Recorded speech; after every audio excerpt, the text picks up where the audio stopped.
샬롬, 평안하셨습니까? 오늘은 우리 누가복음의 말씀을 보겠습니다.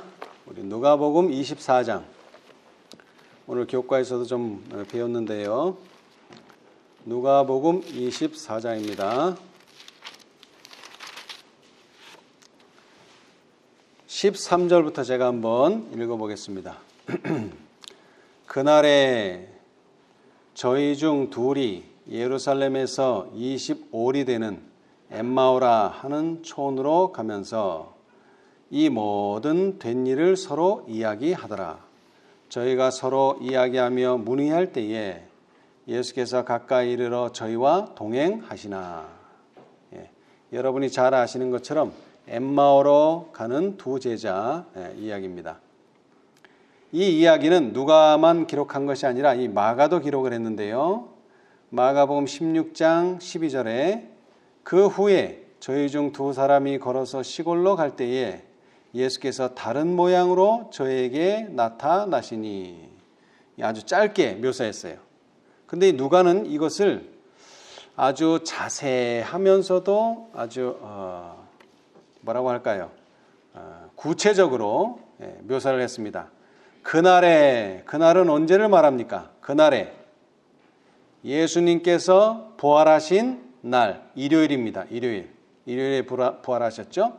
그날에 저희 중, 여기서 말하는 저희는 예수님의 제자들 모두 예수님의 죽음을 안타까워하는 그런 하나님의 자녀들 모두, 그들 중 둘이 예루살렘에서 25리 되는 엠마오라 하는 촌으로 가면서, 이 모든 일들은 어디에서 이루어졌습니까? 예루살렘에서 이루어졌습니다. 예루살렘. 그런데 이 두 사람은 이제 예루살렘에서 25리 되는 어디로 가고 있다고요? 엠마오로 가고 있습니다. 여러분이 공부하신 것처럼 왜 엠마오로 가고 있습니까? 그들의 집이기도 하고, 그 다음에 그들이 금요일, 토요일, 일요일 날 겪은 이 일에 대해서 기도하고 묵상하기 위해서 집으로 가고 있습니다. 그런데 예루살렘에서 얼마나 떨어져 있다고요? 25리.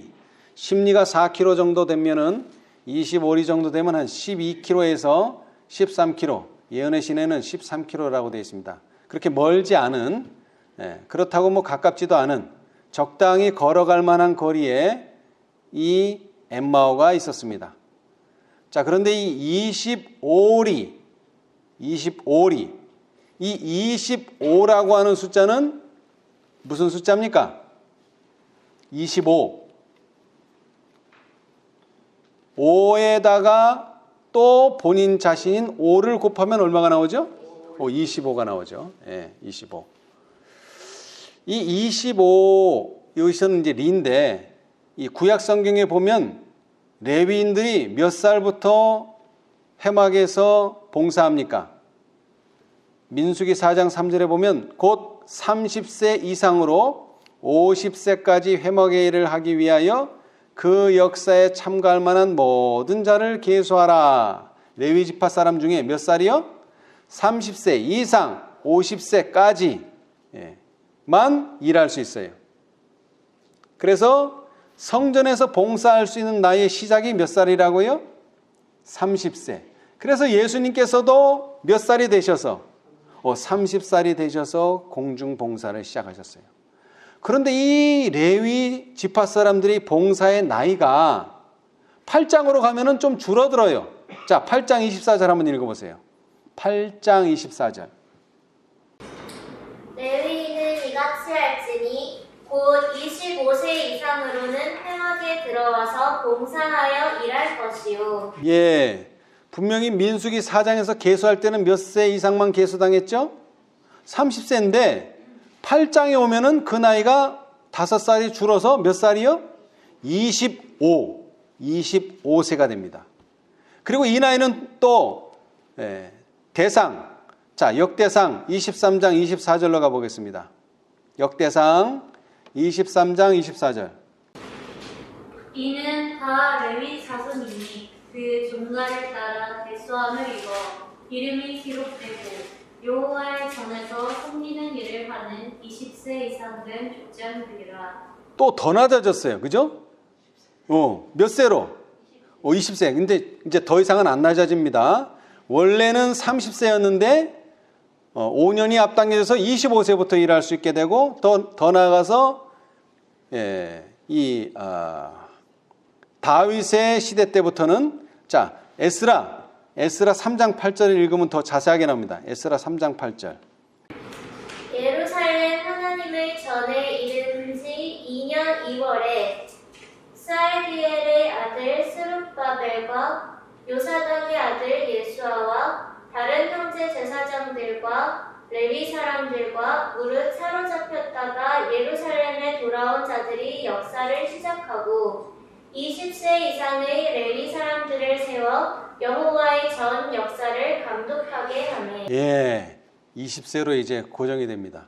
원래는 30세였는데 5년이 앞당겨서 25세, 그리고 다윗 시대 이후에 성전이 건립된 다음에는 20세가 확정돼서 바벨론에서 돌아온 다음에도 이 20세 이상의 레위인들이 여호와의 전 역사를 감독하도록 이렇게 하셨습니다. 자, 그런데 중요한 것은 25라고 하는 숫자는 5를 다시 한번 곱하면 25가 됩니다. 그런데 우리 인간은 뭐하기 방법으로 일하고요? 더하기 방법으로 일해요. 그런데 하나님은요, 곱하기 방법으로 일하십니다. 자, 실물교훈 360페이지 제가 읽어보겠습니다. 그냥 그대의 달란트가 아무리 적을지라도 하나님께서는 그것이 쓰일 곳을 가지고 계시다. 그 한 달란트가 지혜롭게 사용된다면 그 달란트에 부과된 사업이 성취될 것이다. 우리가 더하기 법에 따라 작은 일에 충실하게 행할 것 같으면 하나님께서는 무슨 법으로? 곱하기 법에 따라 우리를 위해 역사하실 것이다. 이 작은 것들이 주의 사업에 있어서 가장 고귀한 영향을 미치게 될 것이다. 예. 그래서 아마 20월이 떨어졌나 봐요. 우리는 뭐하기 일하지만 우리의 능력이 그거밖에 안 돼요. 우리는 더하기밖에 안 돼요. 그러나 우리가 더하기 방법으로 일할 때 누가요? 하나님께서는 무슨 방법으로? 곱하기 방법으로 일하신다. 예. 그래서 이 엠마오로 가는 두 제자는 참으로 이 의문, 왜 예수님께서 돌아가셨으며 부활했다고 하는데 정말 부활한 건지 아니면 누가 그 시체를 가져간 건지 의심과 불신에 꽉 눌려서 근심하고 걱정할 때에 그러면서 문의한다 그랬는데 다른 성경 번역에는 의논할 때에 또는 토론할 때, 두 사람이니까 토론이 가능하잖아요. 두 사람이서. 자, 그럴 때 16절 누가복음 24장 16절 저희 눈이 가리워져서 그인 줄 알지 못하거늘 예수께서 이르시되 너희가 길 가면서 서로 주고받고 하는 이야기가 무엇이냐 하시니 두 사람이 슬픈 빛을 띠고 머물러 서더라. 그 한 사람인 글로바라 하는 자가 대답하여 가로되 당신이 예루살렘에 우거하면서 그일 거기에서 된 일을 홀로 알지 못하느뇨. 예. 자, 예수님이 그들에게 나타나셨어요. 그런데 뭐가 가리웠다고요?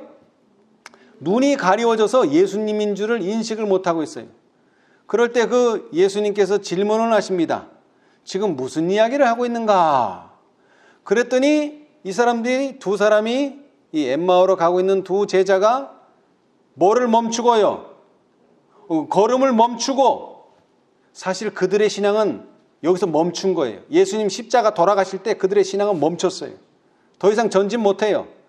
예. 왜? 예수님의 부활을 깨닫지 못하고 있기 때문에. 그래서 슬픈 빛을 하면서 다시 물어봅니다. 아니 당신은 예루살렘에서 오는 것 같은데 예루살렘에서 출발해서 엠마오로 가니까 어떻게 예루살렘에서 일어난 일을 모르느냐? 예.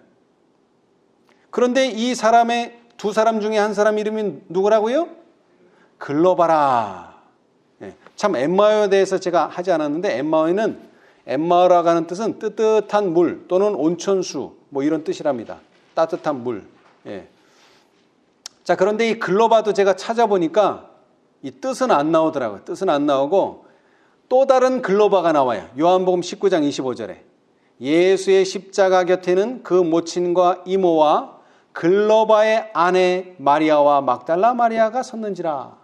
그런데 이 두 사람은 서로 동명이인인 것 같아요. 이름은 같지만 사람은 틀린 것 같아요. 그래서 제가 이 글로바의 뜻이 뭔가 알려고 했지만 제가 찾을 수가 없었습니다. 그래서 이 이름의 뜻은 별로 의미가 없는 것 같아요. 자, 그런데 이 두 사람이 가고 있는데 예수님께서 나타나셨을 때 19절 가라사대 무슨 일이뇨? 가로되 나사렛 예수의 일이니 그는 하나님과 모든 백성 앞에서 말과 일에 능하신 선지자연을. 여러분, 이 19절에서 뭔가 이상한 걸 발견하셔야지 됩니다. 뭘 발견하셔야 돼요? 아니, 처음에는 뭐라고 얘기하고 나사렛 예수라고 얘기해놓고 나중에는 또 뭐라고 얘기해요? 선지자다. 지금 이 사람의 마음의 심리 상태가 나타나는 거예요. 지금 뭐가 안 돼 있다? 마음에 예수님에 대한, 메시아에 대한 확신이 없다. 흔들리고 있다. 그런 걸 볼 수 있어요. 왜? 여러분, 마태복음, 마가, 누가, 요한에서 예수님에 대한 칭호가 여러 개가 나와요. 자, 우리 마가복음 보겠어요. 마가복음 1장 23, 24절 한번 읽어보세요. 마침 저희 회당에 더러운 귀신 들린 사람이 있어 소리질러 가로되 나사렛 예수여 우리가 당신과 무슨 상관이 있나이까? 우리를 멸하러 왔나이까? 나는 당신이 누구인 줄 아노니 하나님의 거룩한 자니이다. 예. 자, 이 귀신 들린 사람이 뭐라고 말합니까? 예수님 보고. 거룩한 자는 끝부분이 그렇고 첫 마디가 뭐예요? 나사렛 예수. 나사렛 예수예요. 나사렛 예수. 이것이 바로 더러운 귀신이 예수님을 지칭한 단어예요. 나사렛 예수라. 자, 그런데 마가복음 같은 책 10장 46, 47절을 읽어보겠습니다. 저희가 여리고에 이르렀더니 예수께서 제자들과 허다한 무리와 함께 여리고에서 나가실 때에 디메오의 아들인 소경 거지 바디메오가 길가에 앉았다가 나사렛 예수시란 말을 듣고 소리질러 가로되 다윗의 자손 예수여 나를 불쌍히 여기소서 하거늘. 예. 자, 보통의 유대인들은 예수를 뭐라고 부릅니까? 나사렛 예수라고 부릅니다. 예. 그런데 소경 바디메오는 예수를 뭐라고 부릅니까? 다윗의 자손 예수요. 메시아로 인정하는 거예요. 바디메오는. 그런데 일반 보통 유대인들은 뭐라고 생각해요? 그냥 나사렛의 예수다. 나사렛 사람이라는 거죠. 하나님의 사람이 아니라 선지자도 아니고 그냥 나사렛 예수. 그리고 예수님께서 잡혀가셨을 때 베드로에게 말한 사람이 있었죠? 누굽니까? 비자예요, 비자. 자, 마가복음 14장 66, 67절 한번 읽어보세요. 베드로는 아래 뜰에 있더니 대제사장의 비자 하나가 와서 베드로의 불죄를 보고 주목하여 가로되 너도 나사렛 예수와 함께 있었도다 하거늘. 예, 나사렛 예수는 예수라는 이름은 맞지만 나사렛 예수는 메시아로 인정하지 않는 말입니다. 너는 일반인이다 그런 뜻이에요. 나사렛이라는 단어는. 다시 말하면 나사렛 예수라고 말하는 사람들은 예수님에 대한 메시아에 대한 신앙이 전혀 없는 사람들이에요. 그렇죠? 그리고 확실하게는 이 나사렛 예수가 의미하는 게 무엇인지를 보여주는 예언의 신이 있어요. 자, 그 예언의 신을 읽기 전에 요한복음 1장 45절. 제자들 가운데서도 예수님을 이렇게 부르는 사람이 한 사람 있었어요. 요한복음 1장 45절. 빌립이 나다나엘을 찾아 이르되 모세가 율법에 기록하였고 여러 선지자가 기록한 그 일을 우리가 만났으니 요셉의 아들 나사렛 예수니라. 예. 자, 여기도 보세요. 두 개가 상충합니다. 모세가 율법에 기록하였고 여러 선지자가 기록한 그의, 여기까지는 참 좋아요. 그런데 뭐예요? 요셉의 아들 누구? 나사렛 예수라. 자, 이 나사렛 예수라고 말한 빌립의 심정이 어떤지를 분명히 말씀하고 계시죠. 선지자께서는. 자, 시대의 소망 139페이지. 이거 중요하니까 보겠어요. 여러분, 나사렛 예수가 예수님의 명칭으로 칭해질 때 그 사람은 예수를 메시아로 인정하지 않는 겁니다. 139페이지. 나다나엘은 빌립이 불렀을 당시 나다나엘은 빌립이 불렀을 당시 조용한 숲속에 불러가서 요한이 선포한 말과 메시아에 관한 예언들을 명상하고 있었다. 그는 요한이 선언한 그분이 구주시라면 자기도 알 수 있게 해달라고 기도하였다. 성령이 그에게 임하여 하나님께서 당신의 백성들을 찾아오셔서 그들을 위하여 구원의 꿀을 일으키셨다는 것을 확신시켰다. 빌립은 그의 친구가 예언의 말씀을 연구하고 있다는 것을 알았다. 나다나엘이 무화과 나무 밑에서 기도하고 있을 때에 빌립이 그의 은신처를 발견하였다. 그들은 무성한 나뭇잎으로 가려진 이 경리된 장소에서 종종 함께 기도했었다. 자, 그 다음 단락이요. 모세가 율법에 기록하였고 여러 선지자가 기록한 그 일을 우리가 만났다는 기별은 나다나엘에게 자기의 기도에 대한 직접적인 응답으로 보였다. 그러나 빌립은 아직까지도 흔들리는 믿음을 가지고 있었다. 그는 요셉의 아들 나사렛 예수라는 의심을 품은 말을 덧붙였다. 나다나엘의 마음속에 다시 선입견이 일어났다. 그는 나사렛에서 무슨 선한 것이 날 수 있느냐고 말하였다. 예, 여러분 보세요. 자, 모세가 율법에 기록하였고 여러 선지자가 기록한 그 일을 우리가 만났다. 여기까지는 참 좋아요. 이것은 마치 나다나엘이 기도의 응답을 받은 줄로 생각할 수 있었어요. 그런데 그 뒷말이 잘못됐어요. 뭐라 그랬죠? 요셉의 아들 나사렛 예수라. 이 말은 하지 말았어야 될 말이에요. 그런데 이 말을 할 수밖에 없었던 이유는 빌립도 아직 뭐가요? 아직까지도 흔들리는 믿음을 가지고 있었기 때문에 그렇게 되었다는 것입니다.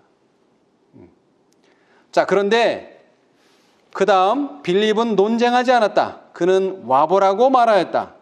예수께서 나다나엘이 자기에게 오는 것을 보시고 그를 가리켜 가라사대 보라 이는 참 이스라엘 사람이라 그 속에 간사한 것이 없도다고 말씀하셨다.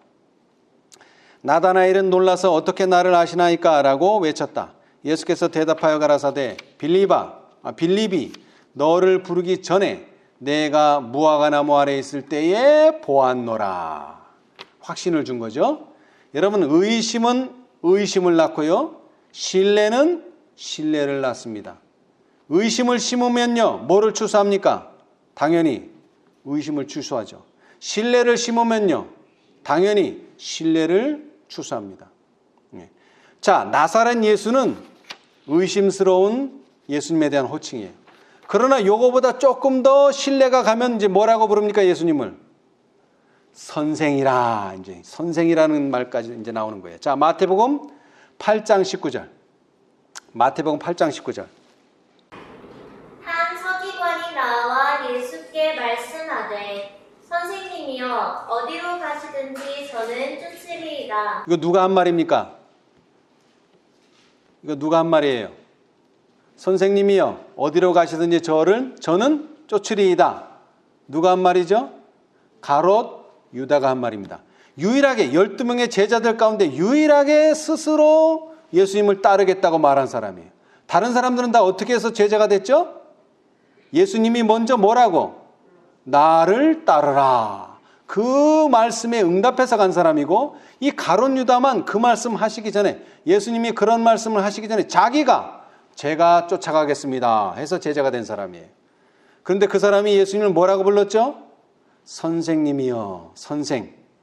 자, 그 다음에 마태복음 19장 16절에 보시면 어떤 사람이 주께 와서 가로되 선생님이여 내가 무슨 선한 일을 하여야 영생을 얻으리까? 이거는 부자 청년이 한 말입니다. 예수님을 뭐라고요? 나사렛 예수는 아니에요. 왜? 나사렛 예수면 질문할 게 없죠. 왜? 자기하고 똑같은 사람이니까. 그런데 이 부자 청년은 그래도 예수님이 뭔가 영적인 사람이고 가르칠 수 있는 사람이기 때문에 선생님, 저에게 좀 답을 주십시오. 질문하러 왔어요. 자, 그 다음에 율법사도 예수님을 지칭할 때 선생이라는 말을 썼습니다. 마태복음 22장 35, 36절에 보면 그 중에 한 율법사가 예수를 시험하여 묻되 선생님이여 율법 중에 어느 계명이 크니까? 그래도 이 사람은 나사렛 예수라고 부르는 사람보다는 조금 나은 사람이에요. 그런데 사실 예수님은 뭐라고 불려야 됩니까? 메시아로 불려야 되죠. 그러나 메시아라고 부르기 전에 아까도 말했죠. 구약의 모세의 글에 예수님이 뭐라고 언급되어 있어요? 나다나엘에게 말씀하실 때 모세의 글 신명기 18장 15절에 내 하나님 여호와께서 너희 중 내 형제 중에서 나와 같은 누구를? 선지자 하나를 너를 위하여 일으키시리니 너희는 그를 들을지니라. 예수님은 최소한 누가 돼야 됩니까? 선지자. 그리고 예수님의 역할이 뭐예요? 선지자예요. 예수님이 승천하신 다음에 역할은 뭡니까? 제사장입니다. 예수님이 두 번째로 이 세상에 오실 때 역할은 뭡니까? 왕입니다. 왕. 똑같은 예수님이지만 하시는 일은 다릅니다. 예수님이 이 세상에 오셔서 하신 일이 뭐라고요? 선지자입니다. 그래서 사마리아 여인이 뭐라 그랬어요? 여자가 가로되 주여 내가 보니 뭐로소이다? 선지자로소이다. 예. 그리고 예수님께서 돌아가시기 직전 일요일 날 예루살렘 성에 들어가셨을 때 많은 유대인들이 전에는 나사렛 예수라고 하더니 예루살렘 입성하실 때는 마지막으로 돌아가시기 직전 일주일 전에는 선지자 예수라 이렇게 했어요. 자, 이건 찾아봅시다. 마태복음 21장 10절로 11절. 예수께서 예루살렘에 들어가시니 온 성이 소동하여 가로되 이는 누구뇨 하거늘 무리가 가로되 갈릴리 나사렛에서 나온 선지자 예수라 하니라. 아멘. 이렇게 온 회중이 예수님을 뭐로요? 선지자로 생각하니까 지도자들은 예수님을 뭐 할 수밖에 없어요? 죽일 수밖에 없는 거예요. 그래서 예수님이 그 주에 돌아가신 겁니다. 자, 뿐만 아니라 베드로의 신앙 고백에 보면은요, 마태복음 16장 13절로 17절을 한번 읽어보세요. 이 말이 정확한 예수님에 대한 명칭입니다. 예수께서 가이사랴 빌립보 지방에 이르러 제자들에게 물어 가라사대 사람들이 인자를 누구라 하느냐 가로되 더러는 침례 요한 더러는 엘리야 어떤 이는 예레미야나 선지자 중에 하나라 하나이다.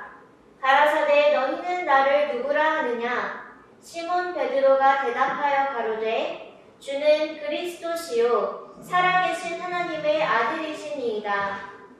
예수께서 대답하여 가라사대 바요나 시몬아 네가 복이 있도다. 이를 내게 알게 한 이는 혈육이 아니요 하늘에 계신 내 아버지시니라. 아멘. 이런 고백을 할 수 있는 사람은 예수님 당시에 그렇게 많지 않았습니다.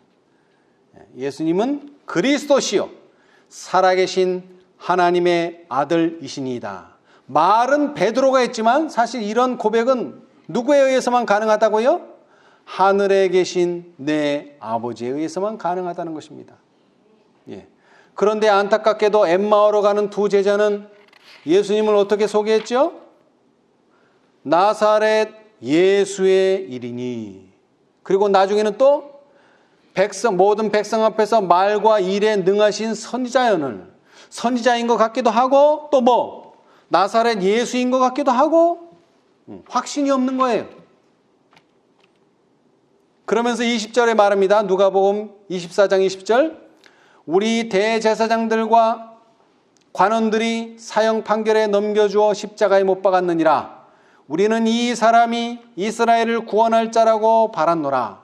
이뿐 아니라 이 일이 된 지가 사흘째요. 또한 우리 중에 어떤 여자들이 우리로 놀라게 하였으니 이는 저희가 새벽에 무덤에 갔다가 그의 시체는 보지 못하고 와서 그가 살으셨다 하는 천사들의 나타남을 보았다 함이라.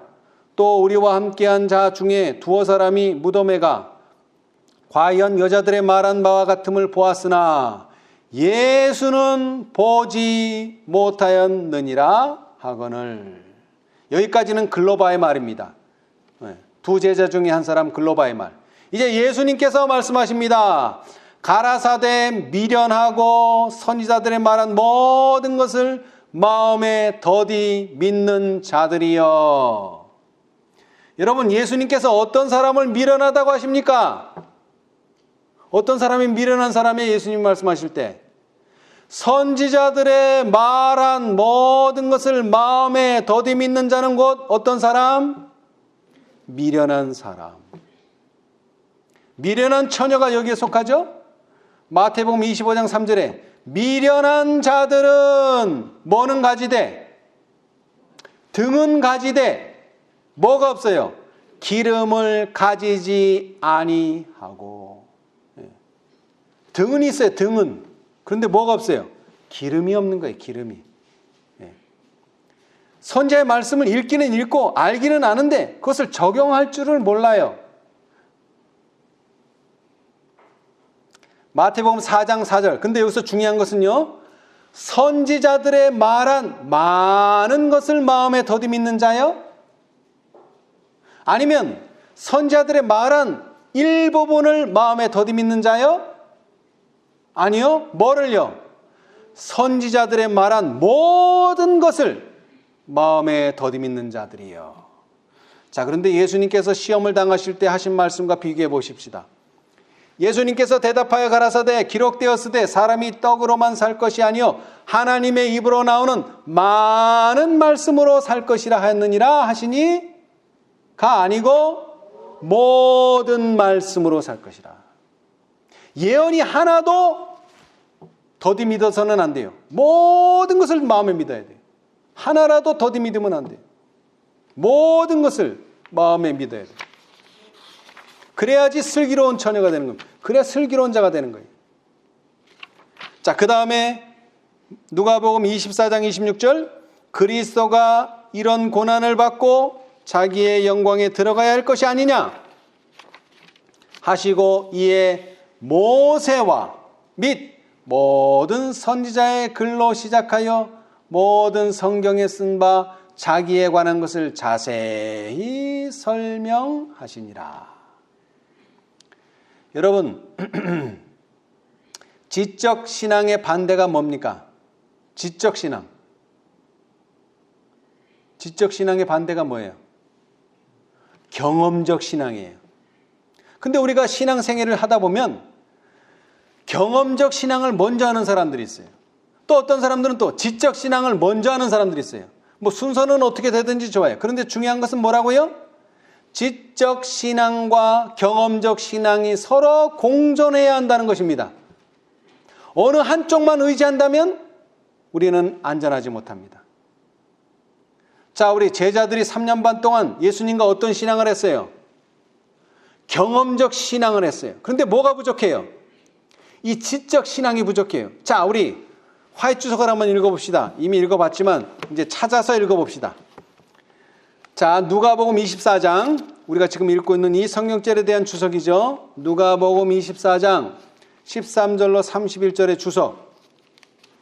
누가복음 24장 13절로 31절의 주석. 여기 분명히 선지자께서 지적하고 계십니다. 13절로 31절. 제일 중요한 사실은 성경을 깨닫는 일. 자, 거기서 한 단락을 지나가서 그분은 그의 성경 주해를 마칠 때까지 계속 다른 사람인 채 하시고 그분의 생애와 품성과 이 땅에 대한 그분의 사명과 그분의 죽음과 부활에 대한 무슨 신앙 가운데로 그들을 인도하셨다? 지적 신앙 가운데로 그들을 인도하셨다. 그분은 그 진리가 그들의 마음에 확고한 뿌리를 내리기를 바라셨다. 이는 그 진리가 그분의 직접적인 증언에 의해서 지지를 받기 때문이 아니라 무엇의 지지를 받아야 돼요? 표상적 율법과 구약의 예언들이 예수의 생애와 죽음의 사실과 일치함으로써 그 진리에 의심할 수 없는 증거들을 제시하기 때문이다. 예수님께서 모세와 및 모든 선지자의 글로 시작하여 모든 성경에 쓴 바 자기에 관한 것을 자세히 설명하셨다고 했는데, 모세의 글은 표상적 율법을 말합니다. 표상적 율법. 그 다음에 모든 선지자의 글은 구약의 예언들을 말합니다. 이것이 예수의 생애와 죽음의 사실과 일치함으로써 그 진리에 의심할 수 없는 증거들을 제시하기 때문이다. 이 확신이 없이는, 이 지적 신앙이 없이는 경험적 신앙은요, 뭐를 당한다? 실망을 당한다. 그 두 제자들을 위해서 주께서 애쓰신 목적이 이루어졌을 때, 그들이 이 지적 신앙에 확고해졌을 때 그분은 그들에게 뭐 하셨으며? 나타나셨으니 이는 그들의 기쁨을 뭐하게? 충만케 하려 하심이었다. 여러분, 이거 없이도, 지적 신앙 없이도 그냥 나타나시면 기뻐할 거예요. 그런데 그렇게 나타나는 것보다는 지적 신앙을 확고하게 한 다음에 나타나면은 기쁨이 뭐가 된다고요? 충만케 된다. 그렇게 충만해지면은 그분은 그들의 시야에서 뭐 또 사라지셨다. 이제 사라지셔도 돼요. 왜? 지적 신앙이 확고하기 때문에. 보고 믿는 게 아니에요, 이제 보고 믿는 게 아니에요. 자, 그런데 이와 반대의 경험이 있습니다. 1844년 이후 재림 신자들은 지적 신앙은 했지만 경험적 신앙이 부족해요. 자, 우리 이건 찾아보겠습니다. 중요하니까. 초기문집 256페이지, 셋째 천사의 기별. 256. 예. 자, 누가 한번 읽어보세요. 셋째 천사의 기별을 받아들인 자들 중 많은 사람들이, 셋째 천사의 기별을 받아들인 자들 중 많은 사람들이 그 전에 전했던 두 천사의 기별을 체험하지 못하였다. 자, 여기 잘 들으세요. 그 두 기별을 몰랐다? 아니에요. 뭐를 하지 못한 거예요? 체험하지, 경험하지 못했다는 거예요. 경험하지, 체험하지. 자, 그 다음 읽어보세요. 사단은 그것을 알고 그의 악한 눈을 그들에게 돌려 저들을 넘어뜨리려 하였다. 그러나 셋째 천사는 저들을 지성소로 향하게 하였으며 과거의 기별들의 경험을 가진 자들은 그들에게 하늘 성소의 길을 가리켜 주었다. 많은 사람들이 세 천사의 기별 가운데 있는 완전한 진리의 연결을 보고 그 순서대로 즐거이 받아들여 믿음으로 예수님을 따라 하늘 성소로 들어갔다. 이 기별들은 하나님의 백성들에게 밭이 된다고 하였다. 이 기별들을 이해하고 받아들인 자들은 사단의 수많은 미혹에 빠지는 일이 없을 것이다. 아멘. 여러분, 뭐라고요? 이 기별들, 첫째, 둘째, 셋째 천사의 기별은, 이 기별들은 하나님의 백성들에게 뭐가 된다? 닻이 된다. 그래서 뭐 하지 않는다? 사단의 수많은 미혹에 빠지는 일이 없을 것이다. 이건 보증입니다. 보증. 하나님의 보증이에요. 이 말을 다른 말로 하지만 오늘 우리가 공부하는 이 엠마오로 가는 두 제자에서 본다면, 지적 신앙은 가졌지만 경험적 신앙이 부족하면 흔들립니다. 그 다음에 경험적 신앙은 가졌지만 지적 신앙이 없으면 또 어떻게 됩니까? 또 미혹을 당합니다. 그러나 지적 신앙도 있고 경험적 신앙도 있다면 절대로 미혹당하지 않는 닷과 같다는 것입니다. 자, 이제 28절을 읽어보겠습니다. 누가복음 24장 28절. 저희의 가는 촌에 가까이 가매 예수는 더 가려 하는 것 같이 하시니 저희가 강건하여 가로되 우리와 함께 유하사이다. 때가 저물어 가고 날이 이미 기울었나이다 하니 이에 저희와 함께 유하로 들어가시니라. 저희와 함께 음식 잡수실 때에 떡을 가지사 축사하시고 떼어 저희에게 주심에 저희 눈이 밝아져 그인 줄 알아보더니 예수는 저희에게서 보이지 아니하시는지라. 여러분, 언제 예수가 보입니까?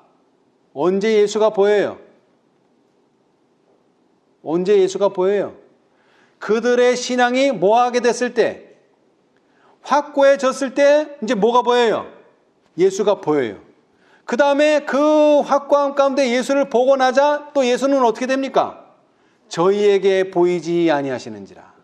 그러나 이제 그들의 신앙이 확고하고 예수님을 한번 봤기 때문에 예수님이 시야에서 사라져도 그들의 신앙은 절대로 미혹당하지 않습니다. 맞습니까? 예. 자, 그런데 이 성경은 그냥 떡을 떼사 축사하시고 떼어 저희에게 주시며 저희 눈이 밝아져서 그인 줄 알아봤다 이렇게 표현하지만 예언의 시는 더 자세하게 묘사하고 있어요. 자, 이거 다 읽어본 내용이니까 제가 읽어보겠습니다. 시대의 소망 800페이지에 떡으로 만든 순수한 음식이 곧 준비되었다. 음식은 식탁 머리에 앉은 손님 앞에 차려졌다. 지금 그 손님은 음식을 위해 축사하려고 손을 내미셨다. 제자들은 놀라서 물러갔다. 그 손님은 그들의 주님께서 하시던 똑같은 방법대로 손을 펴셨던 것이다. 그랬는데 그 손에서 뭘 봤죠? 제자들은 다시 쳐다보았다. 이제 그들은 그분의 손에 있는 무엇을 보았을까요? 못자국을 보았다. 두 사람은 동시에 이는 누구시다? 예수이시다. 그분은 죽은 자들 가운데에서 뭐 하셨다? 살아나셨다 하고 부르짖었다. 우리가 예수님을 보지 않고 믿는다는 것이 얼마나 중요한가. 자, 요한복음 20장을 보겠습니다. 요한복음 20장. 이제 예수님께서 부활하시고 제자들이 있는 다락방에 나타나셨어요. 그런데 안타깝게도 그 자리에 누가 없었어요? 도마가 있지 않았습니다. 자, 24절 한번 읽어보세요. 12 제자 중에 하나인 디두모라 하는 도마는 예수 오셨을 때에 함께 있지 아니한지라. 예, 자, 이 도마가 예수님 나타나셨을 때 없었어요. 그래서 그가 뭐라고 말했느냐? 25절. 다른 제자들이 그에게 이르되 우리가 주를 보았노라 하니 도마가 가로되 내가 그 손에 못자국을 보며 내 손가락을 그 못자국에 넣으며 내 손을 그 옆구리에 넣어보지 않고는 믿지 아니하겠노라. 여러분, 세 가지를 주장했어요. 도마가. 첫째, 뭐 한다? 못자국을 봐야 되겠다. 그런데 보는 거로 만족하겠다? 만족 못한다. 뭐까지 해봐야 돼요? 손가락까지 넣어봐야 돼. 그래가지고 만족하겠다? 그것도 안 돼. 또 뭐까지? 옆구리에 그 창자국까지 내가 보지 않고서는 믿지 않겠노라.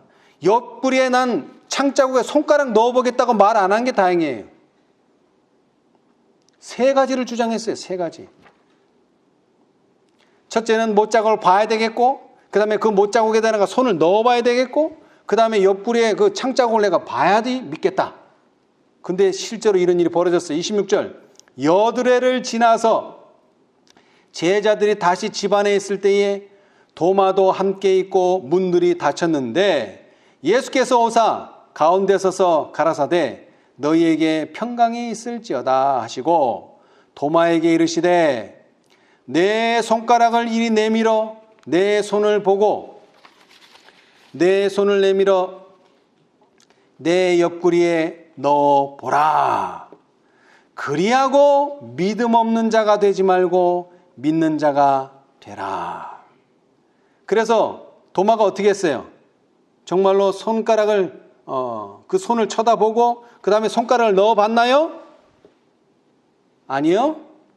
그냥 보는 것으로 만족했어요. 도마가 대답하여 가로되 나의 주시며 나의 하나님이시니이다. 자, 그리고 예수님께서 하신 말씀을 잘 새겨 들으시기 바랍니다. 예수께서 가라사대 너는 나를 본고로 믿느냐? 보지 못하고 믿는 자들은 뭐하도다? 복되도다. 우리는 자꾸 뭔가 입증하려고 노력해요. 근데 그럴 필요 없어요. 왜요? 그것은 내 믿음이 부족하다는 증거일 뿐이에요.